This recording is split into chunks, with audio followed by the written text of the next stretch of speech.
Welcome to Watercolor Studio 42, and today I'm going to be doing a picture. I'm still sticking a little bit to the idea of using the grid, you know, those little squares, and I found that when you try to sketch something out, sometimes that grid kind of interferes a little bit with your flexibility as to what you want to put in and move around with. And so it's sort of like a series of trees, barn, trees, silo. There's a little a barn in back of the silo, and then back to trees. So it sort of alternates between trees, barn, and buildings and so forth. Then I may put some mountains, maybe like, you know, the Blue Hills or mountains of Vermont or something like that, maybe in the background. Not as much sky, a little bit of foreground, a little bit of the open field in front. But I found that sometimes if you don't make the squares in your grid, or as many squares small enough, that it's hard to manipulate when you want to do something a little bit fussy with it. And so probably next time I'll get away from the grid. But the grid idea is okay if you're starting out and you're not too confident about maybe your drawing abilities, but that comes along with the practice, you know. What I'm doing here is, there's an artist name down in the lower right-hand corner, but I can't make it out. Maybe with a magnifying glass I could read it.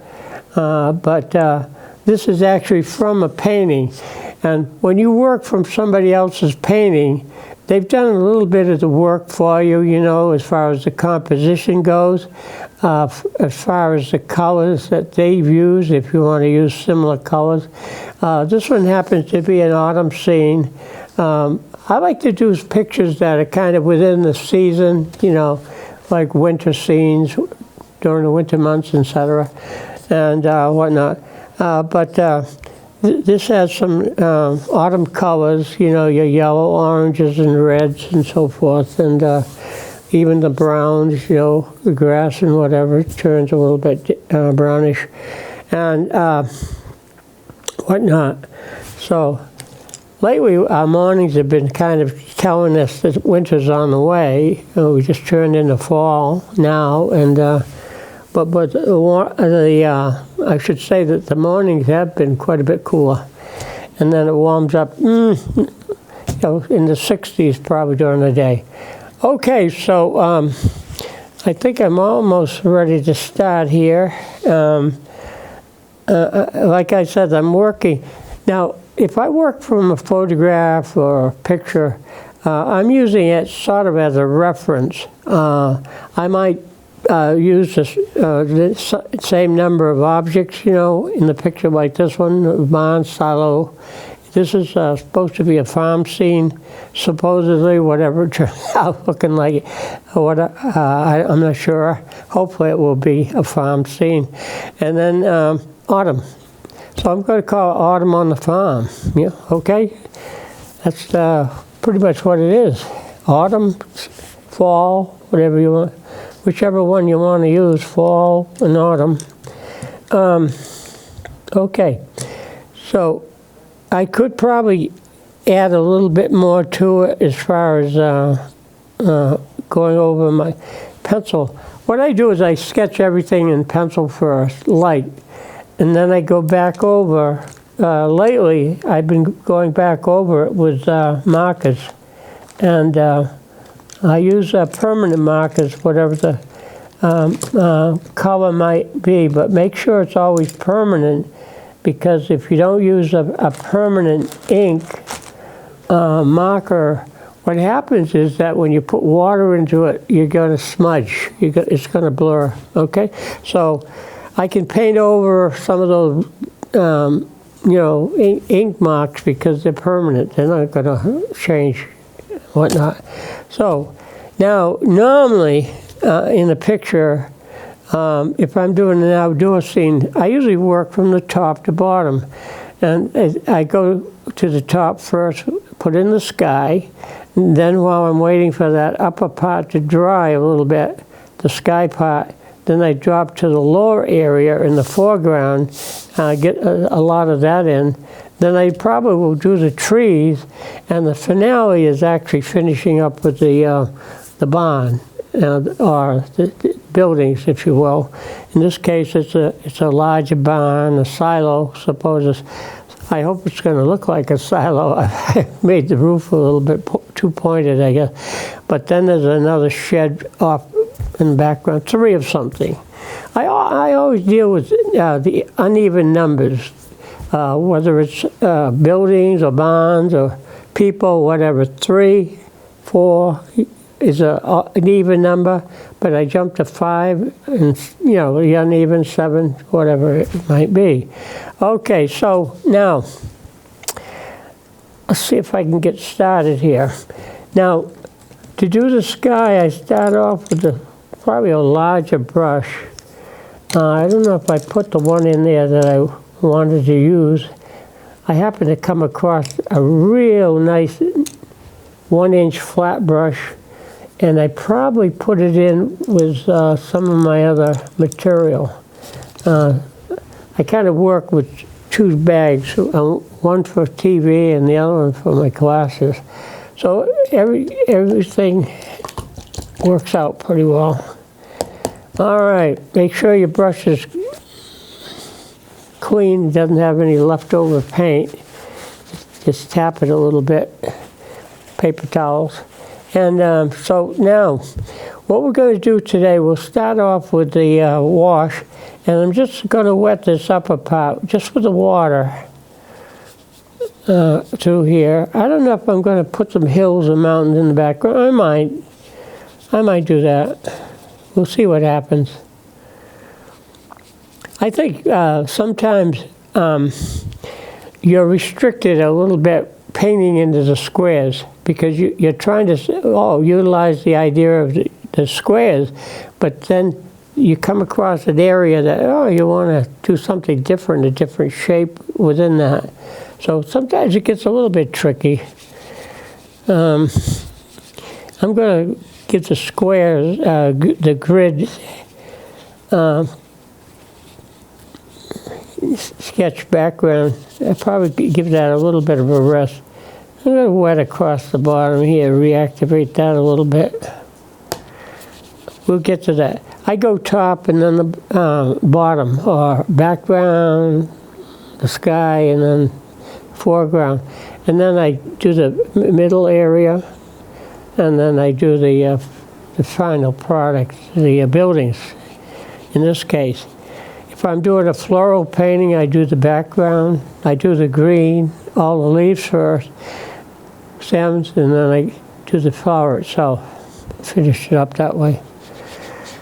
That's the way I kind of find works for me. Some people like to jump right in and do the subject, jump right in, do the subject, and then paint the background in afterwards and whatnot. But I just try to work from back to front. The best way to describe that. We got some nice paper towel here that Austin provided me. Okay, here we go. Break those up a bit. I like these towels now. You can use a full sheet, or you can use a smaller by tearing along the perforation. And you don't always need a big sheet to wipe up a little bit of a spot here and there. Okay, now get that mopped up a little bit out there. If you have too many puddles, sometimes it takes a little while for that to dry, that puddle to settle in. So I just kind of go over it and get it dried out somewhat. Okay, now let's see if I can find my blue. Where is the blue? I think this one down here might be. Let's try it. Nope, not that one. These darker colors kind of throw me off a little bit.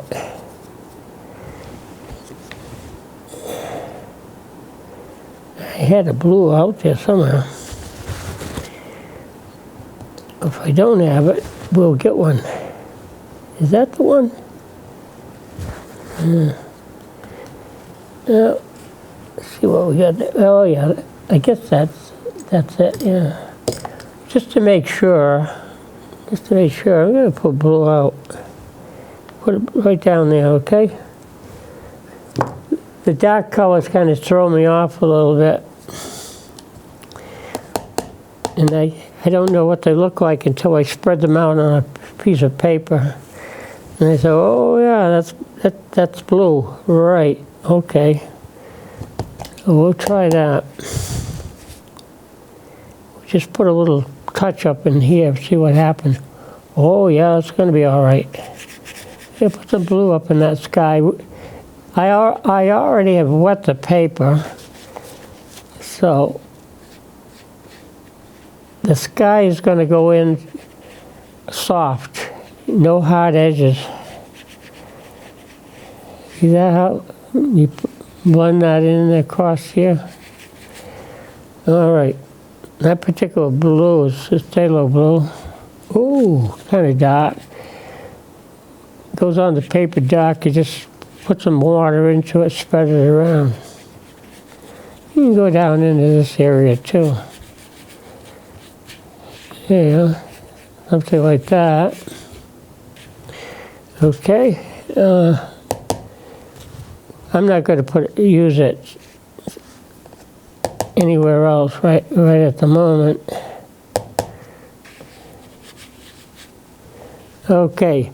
Now, if you want to make an area lighter while the paint's still wet, you can take a clean area or a towel, and you can blot it. You can lift up some of the paint and expose the white of the paper. And you can do just the reverse if you want to go darker. You just put more paint on your brush and go across the top, see, like that. And you can make it an area darker if you so desire. There you go. I go right off onto the tape. All right, now let's see what else. Now while I'm waiting for the top of the sky to dry, let's drop some color across the bottom area. We'll just start off with a base color here. Maybe put some yellow in there. Put some yellow in the base color underneath. And then you can take a little bit of your raw sienna. You can mix that in there. Very pretty color. You spread it around. You can mix your paints on the surface too if you want. Now, in the picture, that's a little bit darker than what I have here. But that's all right. Let's get that out of there. There we go. Now you can get a lot of this background in somewhat in a hurry. You can be a little bit slower and more, particular about what you're doing here. You can take some of this color up here, and you can drop some of that into the where the trees are going to go. Put some yellow, give it sort of that base color. You're dealing with autumn color, so yellows and beige and all that, brown, whatever. And put some of that in. Okay.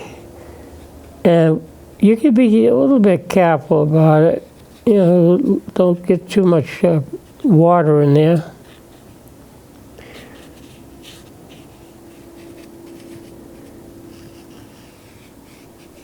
If you go into the building part, don't worry about it. You can always blot it out, hide it. That's why I keep a tube of that white acrylic handy so that I can come back in there and do some touch-up. Hide even some of the marker. Sometimes I hide all the pencil marks. You can erase some of that grid, you know, that I do first with the, I divide it up into squares. That can be erased right through the paint once it dries. Okay, let's see, put a little bit more over here. Now I do have a darker color too. I have that somewhere hiding over here. I have a deeper color called sepia. I use sepia quite often. It's a darker, real dark brown. Let's hope that's it. Okay, I'm going to test what it does. Yeah, okay. We'll use some of that along the bottom here.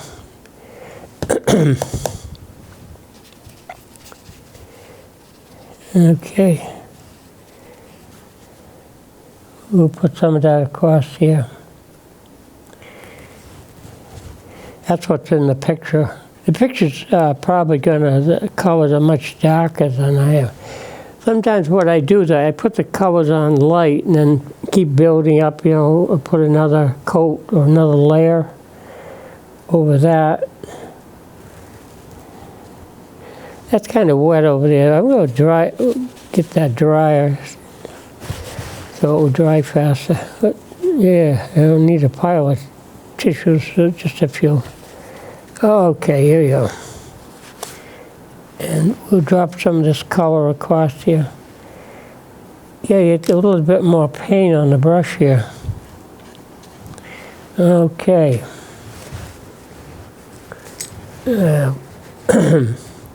Put this out.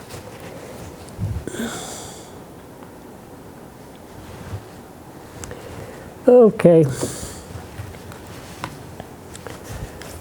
All right. We drop a little darker. This is sort of some green. You don't need that much green in there. Usually in the fall, by the time you get to fall, a lot of the green has disappeared. You might see a little bit still up in the trees here. I'll take some of that from here and put it up there. I just put just a shade of that in through here. Okay, that's a little bit dark in the corner. We can erase some of that and just push it over here in this corner. That to that. Okay. All right. I'm going to take some of this out too. We'll lighten it up a bit. There you go.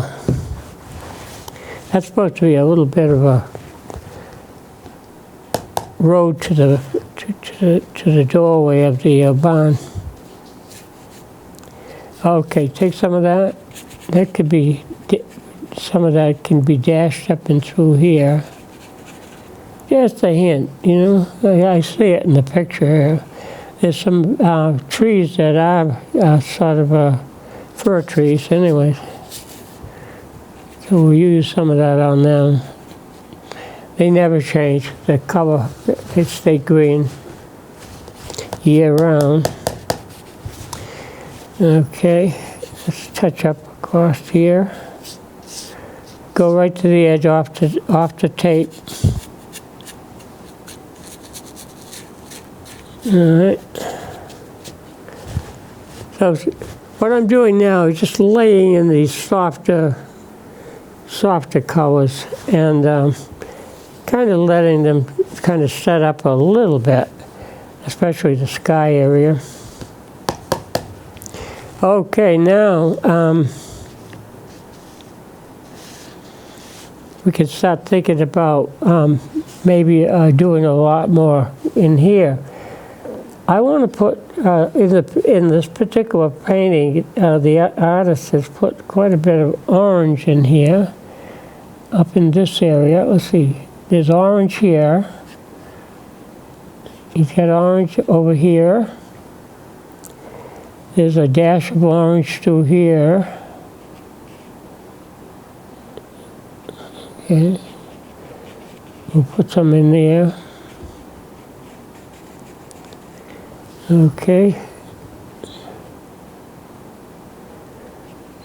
Then we're gonna, let's see, there's some over here, a little bit in here. Try to put a point on it somewhat.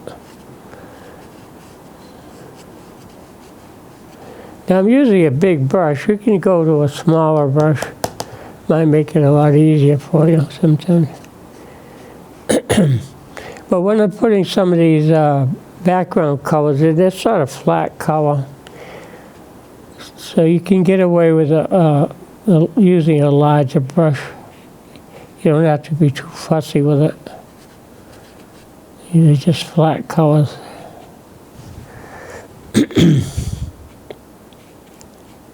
Okay, there we go. Take some of that out of here. Soften it out. Reshape it a bit.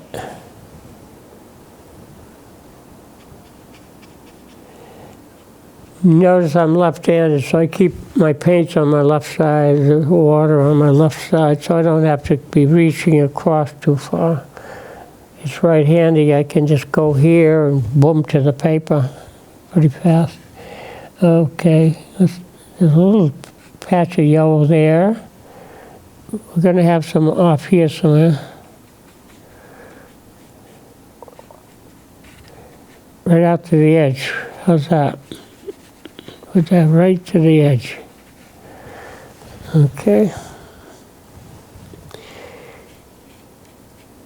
Now sometimes when you do the picture and you go over your lines with permanent ink, the process is almost like the same idea as filling in a coloring book. You know, you have already the lines are there. All you have to do is decide what colors you want to fill it in with. And this is pretty much the way that I've set this up. This is going to be quite dark through there. A little bit more noticeable down in here.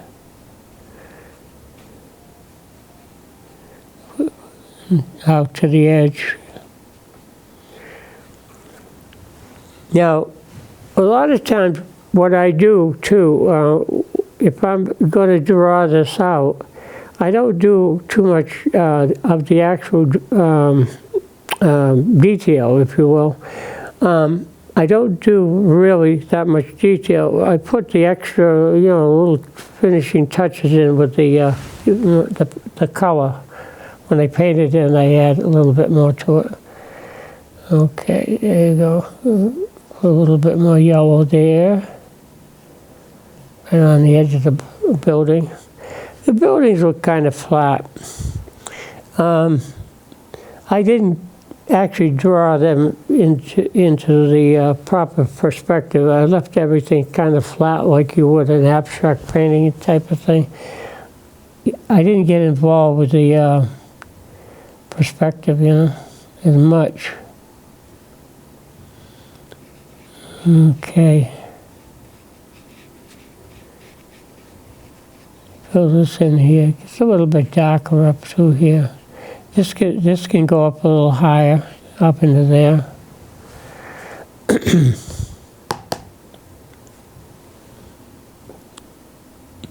Put a little bit more in there.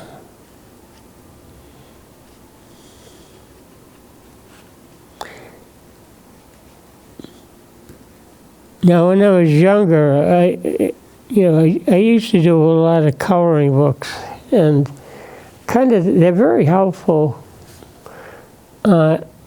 if you later on, get into painting, because you know that you're mixing and blending colors like you would using crayons almost, except you're using your paint on a brush. Okay, make that a little bit more.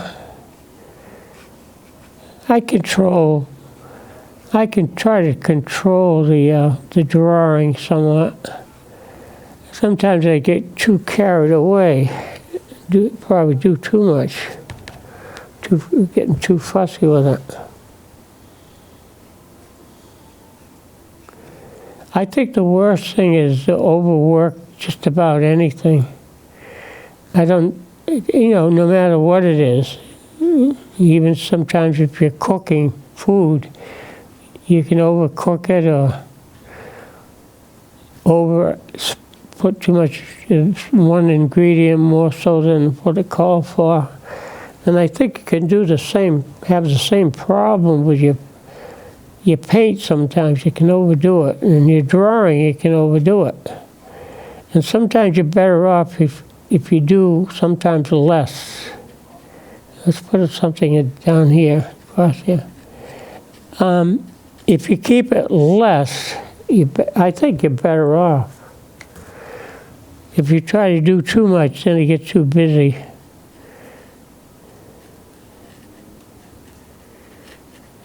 Too busy.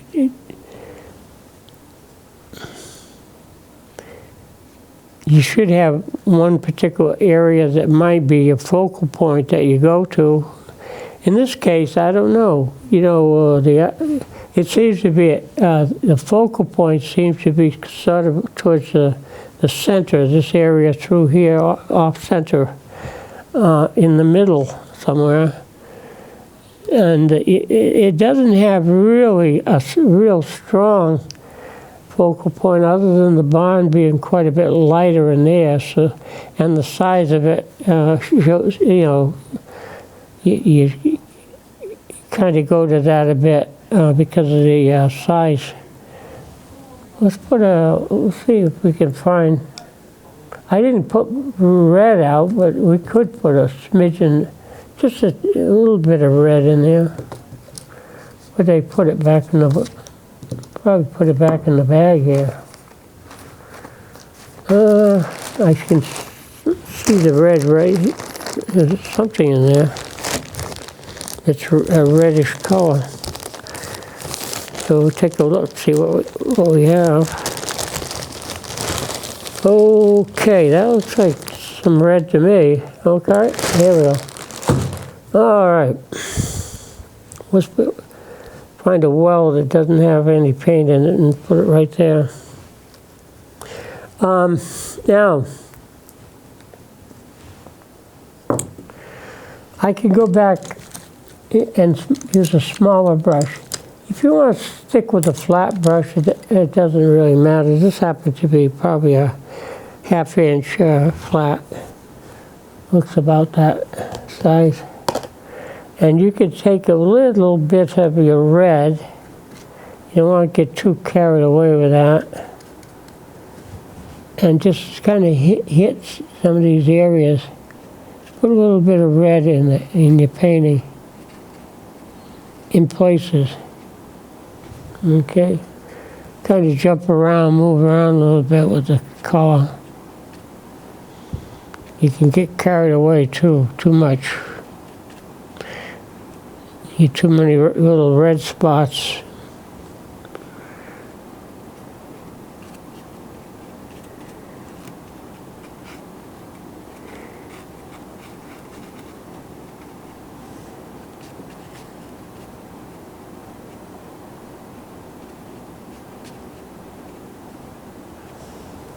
Now, what you should do is being able to look at the whole composition and see what needs this or that. All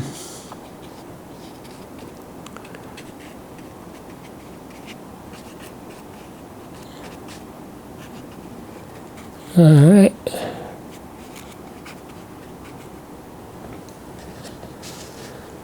Okay, I don't know if there's any, you can put a little bit of color down through here if you want, down to that bottom, along that edge there. It's soft and breaking it up a little bit on the edge. It could be some bushes and things in through here, whatever. Okay. Yeah. Now, I can go a lot darker eventually, darker around the base of the buildings. Kind of not a real hard edge, but break it up a little bit, and as we go along, that might be something that you do for the finishing touches to your picture. We need a little bit more. This here probably is too pale. I probably will have to come back in there and go quite a bit deeper along this edge and kind of push some of that color back up into the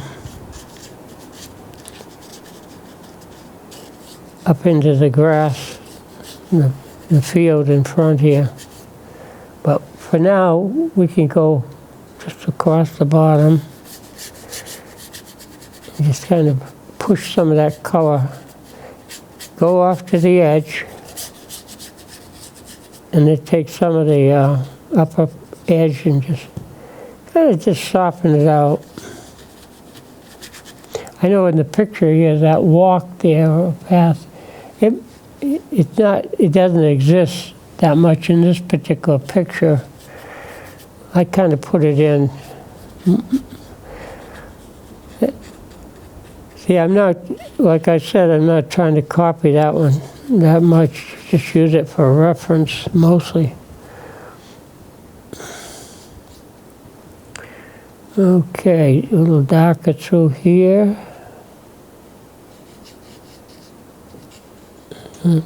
Over here, go right across that area.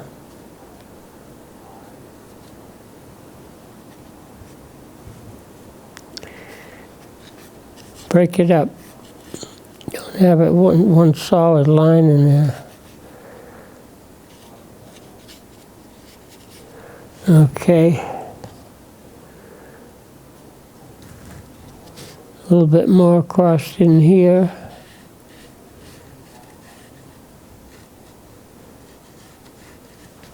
Something like that. That's not too bad.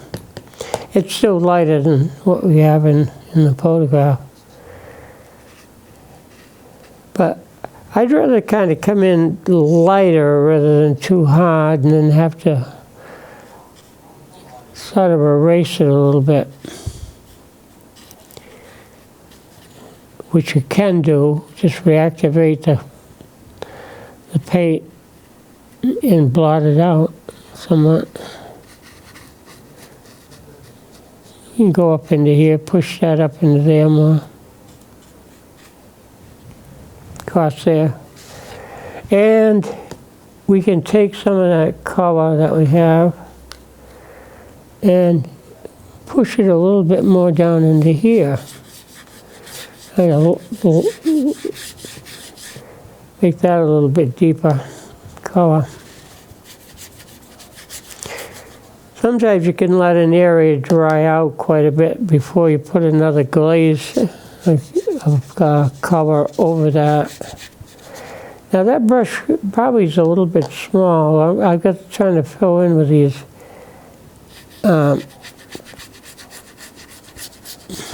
smaller brushes. I could use a bigger brush, so I wouldn't have to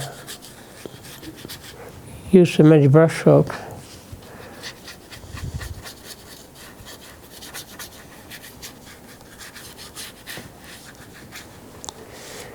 Okay, go up to there. Now my paintings always are going to be kind of a little bit lighter than the picture I'm looking at. Okay, now I'm going to give that brush a little rest and come back in with a pointed one. A little larger brush. Now, if I want to lighten that up, I just wet it and blot it through there. Bring that out lighter. to here, erase that on either side. Okay.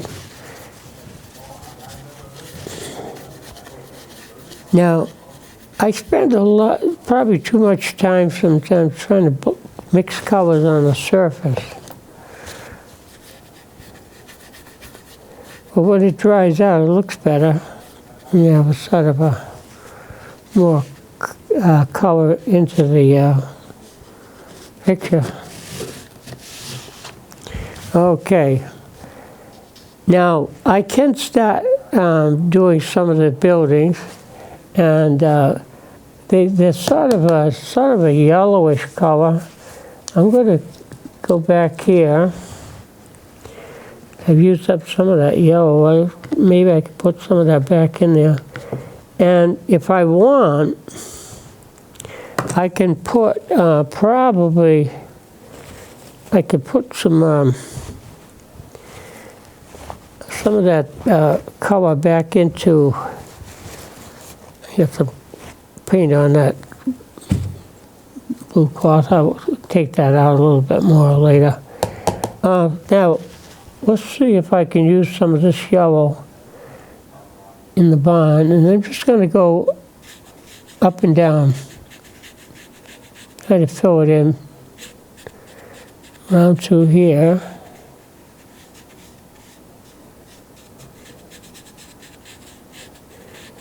It's sort of the panel siding is sort of like that. Let's get some more color into this.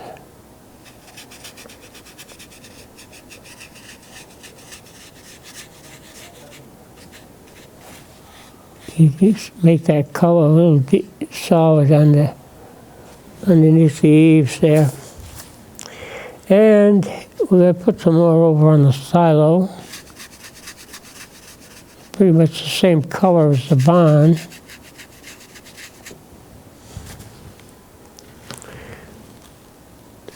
I let some white show through if you want. It looks like it's lighter in certain areas. Then it has a shadow on the sides to give it the appearance of being round shape, circular, cylinder, like a cylinder shape. Okay, what do we have out in here? Not much. Not much. We gave it a little bit more color than probably what it needed. I'll just drop some of that paint off here somewhere. Okay, now, what else?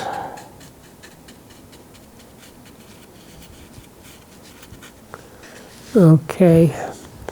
Now in the doorway here, you can kind of make that a little bit deeper color if you want. Right inside, this can be much darker. Around the bottom, the base, it might appear to be lighter because the sunlight is coming in, reflecting into the barn. It's reflecting on the floor, and the upper corners, right up in here, can be much darker when you fill it in. So we'll go up around here and bring that down. Okay, so you can, if you want, you can take your brush before you finish up here, and you can just pull some of that color and put it up in the corners. Get it straight if you can.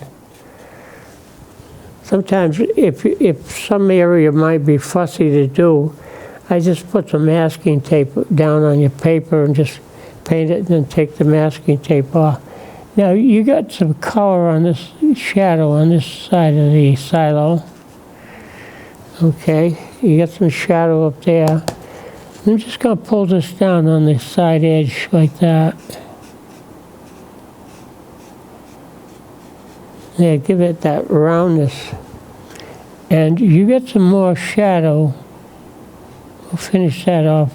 And you see a little bit on this side. It does give it that illusion of not being flat. shadow up there.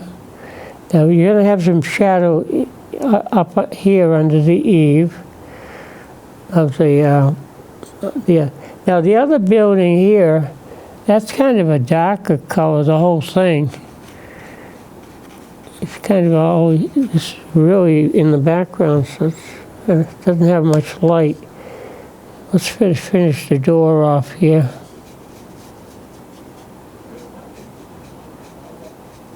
Give it a little bit lighter on one side. Creates the illusion of, showing the inside of the barn. A little bit across there. Fill that in. Something like that. Now, let's do this shed. The shed, we said, could be a lot darker in here. This is the shape of the siding. A little bit like that. And we'll go up in the point of the barn like that. And just pull that back down.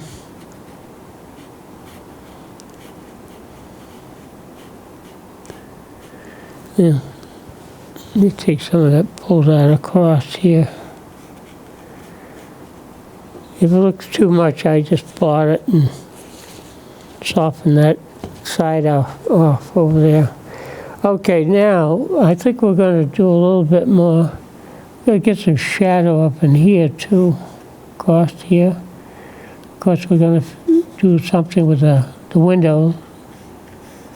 Let's get a shadow going across here. You can see that in the picture a little bit.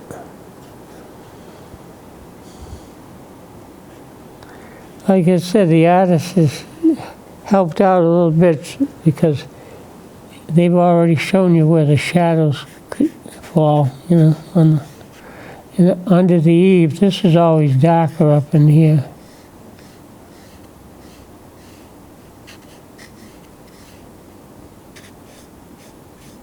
Something like that. Take some of the edge off of that on the inside. So yeah, you're working around here, and I want to repeat that color. Maybe on this side of the that building in the background.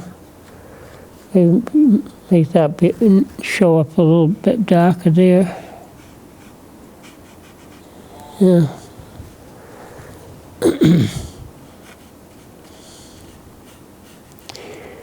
The way I'm painting the picture, my picture is going to look quite a bit different. Yeah, I suppose you could do this dome shape here, just fill that in. You keep it a little bit lighter, like it could be like a tin roof there, And up under the eave here, that can be a little bit darker too. You can use some of that darker color you have in here. Go right down through here. Do the other side a little bit. Something like that.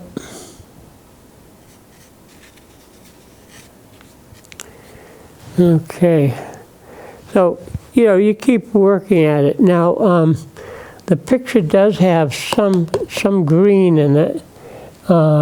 In the background, so what I do sometimes, I let that go a little bit, but you can, if you want, I can find some of my green. I think that's sort of a greenish color, hopefully. Put a little bit of that in there.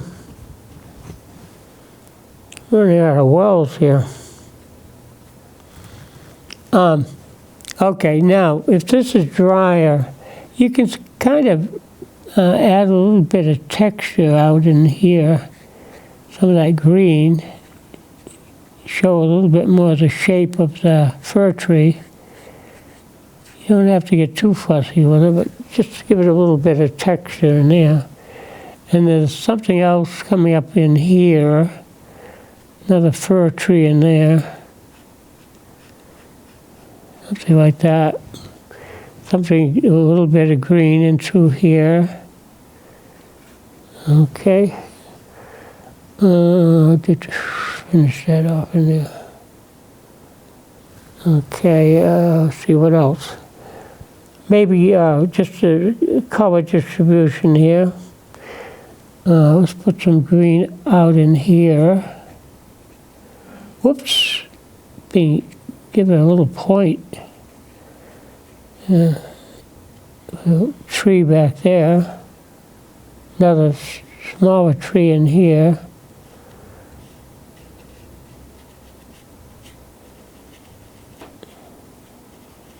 Probably could have used a smaller brush, probably.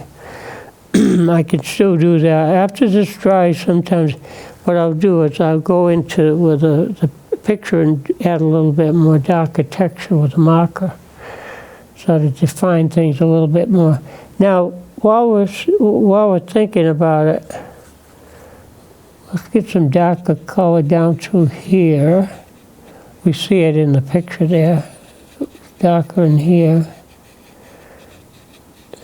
Okay, need some more water on the brush here. Alright, fill that in. Get a green area down through here. And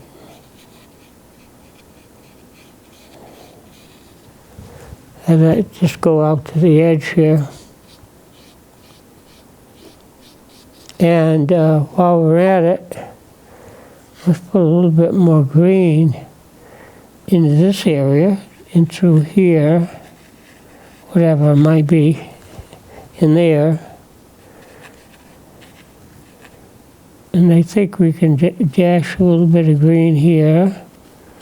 Kind of distribution of that same color. Pulls everything together, you know.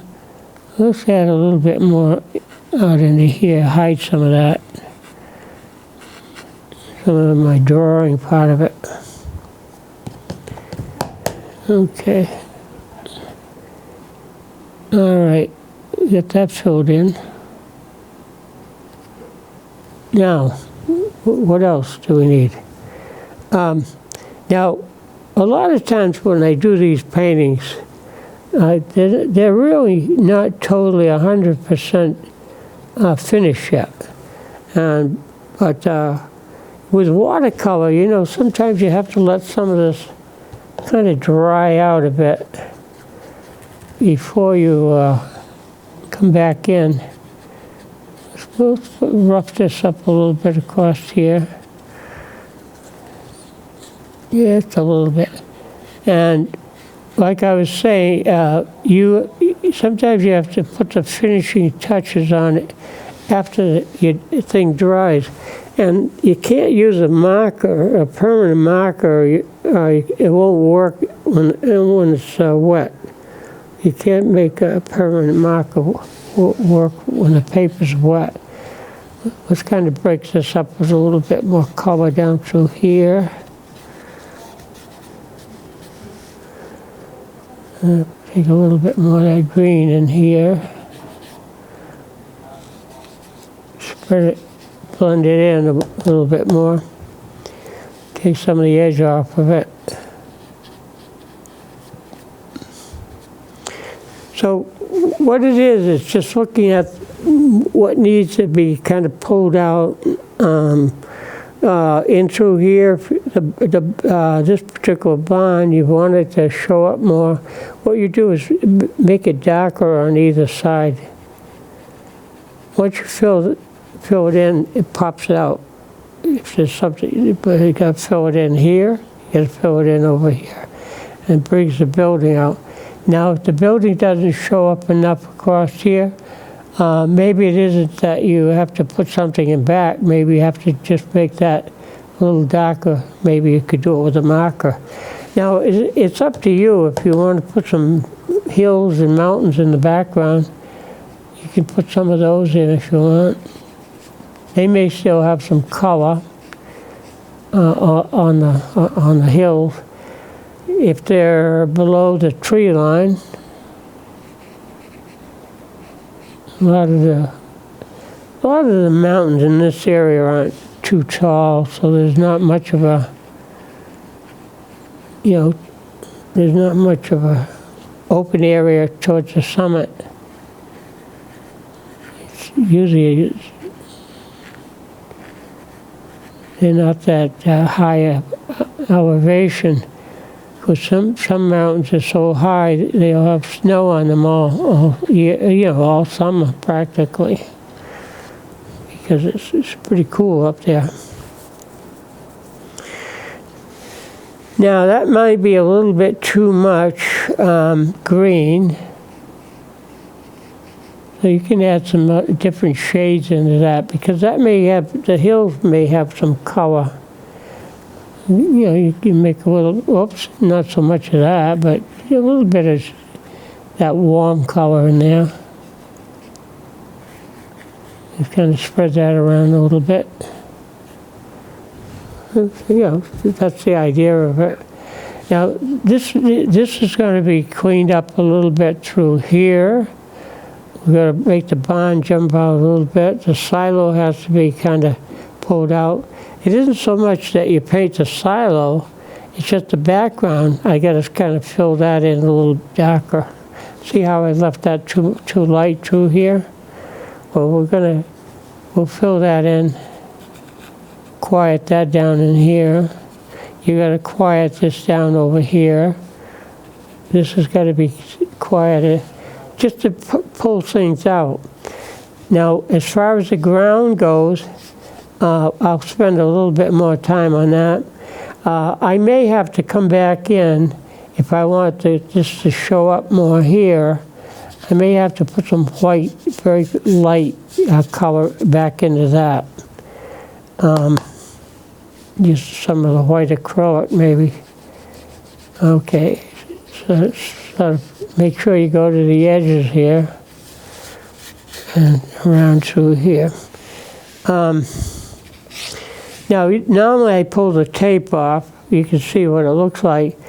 I'll probably finish this a little bit later, kind of running out of time here. But I'll finish this and show it to you next week, and I'll have the tape off and so forth. But you get the idea of color distribution. You can add extra little shades in here, darker shades of green across here. Shows a little bit more of the terrain. It's not absolutely just flat. Okay, go across in here. Add some green on this edge. We'll pull it back over here, pull it back from here. Okay. So you kind of get the idea how that works. And of course, the whole thing with watercolor, you let it set overnight, everything gets lighter. It's going to be much lighter. So you know what needs to be darker.